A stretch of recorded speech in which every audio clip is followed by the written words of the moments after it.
আসসালামু আলাইকুম, welcome from papa and মাবরুর। সবাই কেমন আছেন?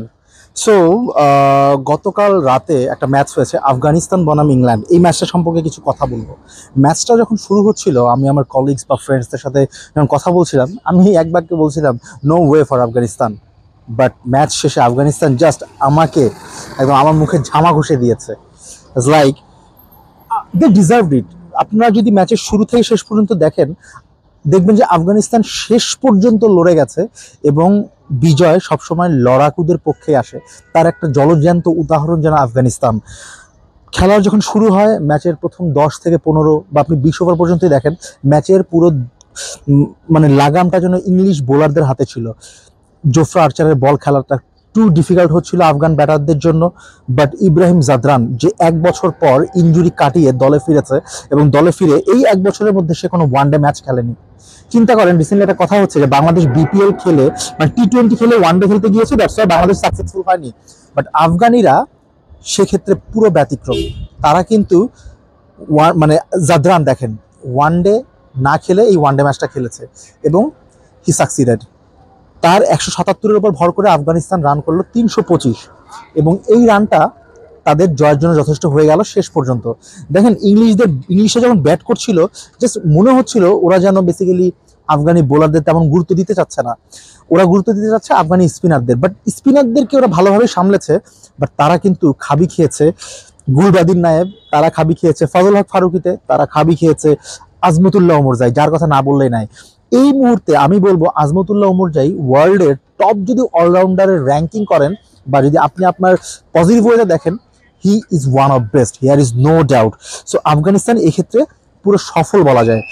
আফগানিস্তান আগে যখন খেলতো, আমি দেখতাম ওরা শেষ বিন্দু, মানে রক্তের শেষ বিন্দু পর্যন্ত ওরা লড়ে যায়, ওদের মধ্যে সেই লড়াকু মানসিকতাটা রয়েছে।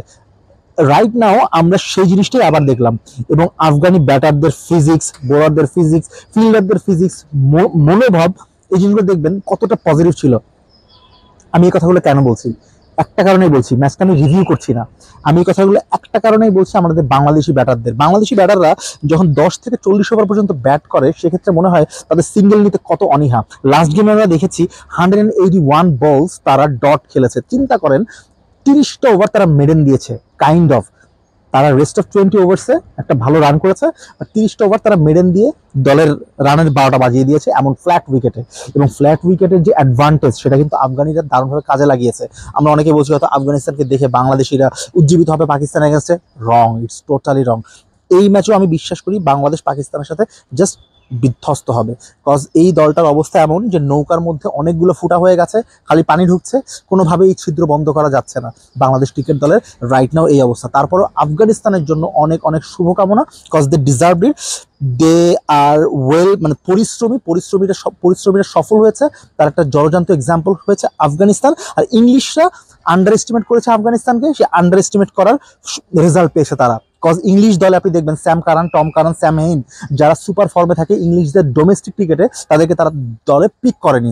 বোলিং এর ক্ষেত্রেও same things, lots of bowlers রয়েছেন যাদেরকে পিক করা হয়নি। বাট যারা এক্সপেন্সিভ থাকেন সবসময়, ইভেন ইংলিশ ডোমেস্টিকও কিন্তু এক্সপেন্সিভ থাকে, সেই সব বোলারদের কিন্তু ইংলিশরা পিক করেছে। এবং ম্যাককালাম এই দলটাকে জাস্ট ডিস্ট্রয় করে দিচ্ছে।